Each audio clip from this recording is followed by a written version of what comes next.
Gelatin becomes medicine, and you'll see where the lie begins. You are scrolling after dinner when a calm synthetic voice says one spoonful can quiet hunger, balance blood sugar, and mimic expensive injections.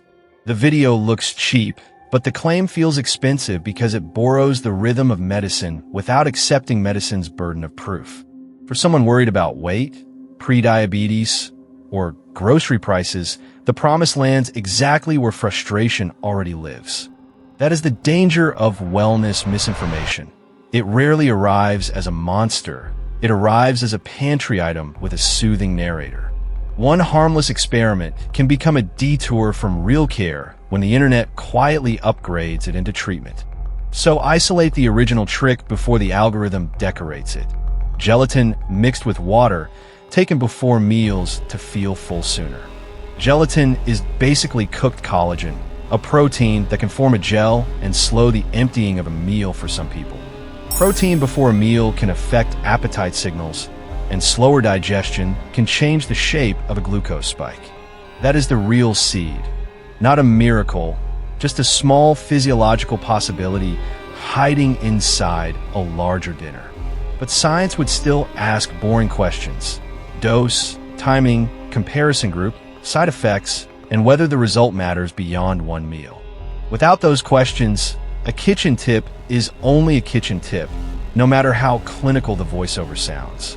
If this quiet internet machinery fascinates you, subscribe and stay with the trail. The first stretch happens inside faceless production templates. A creator does not need a lab, a patient, or even a body on camera, only stock clips, captions, and synthetic confidence. The script begins with a cautious idea, then trims every uncertainty because uncertainty sounds weak in a 3-second hook.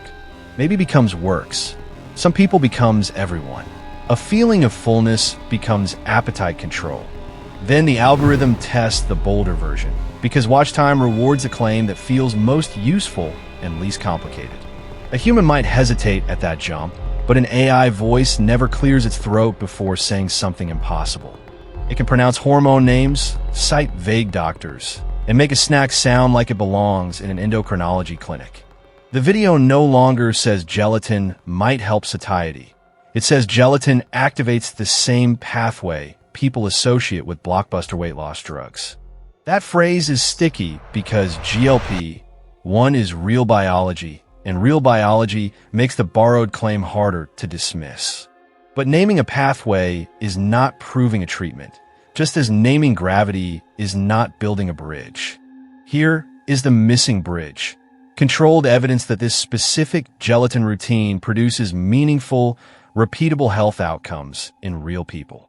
The viral story steps over that bridge while the music rises, the spoon dips, and a synthetic narrator never slows down.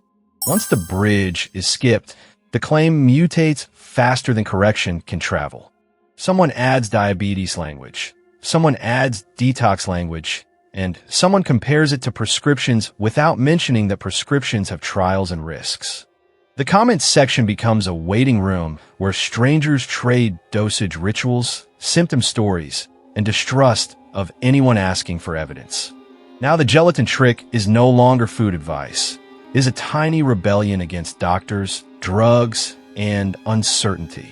That emotional upgrade matters because people share identity faster than they share nuance. One Stitch video says it cured cravings, another says it flattened glucose, another says doctors do not want you to know.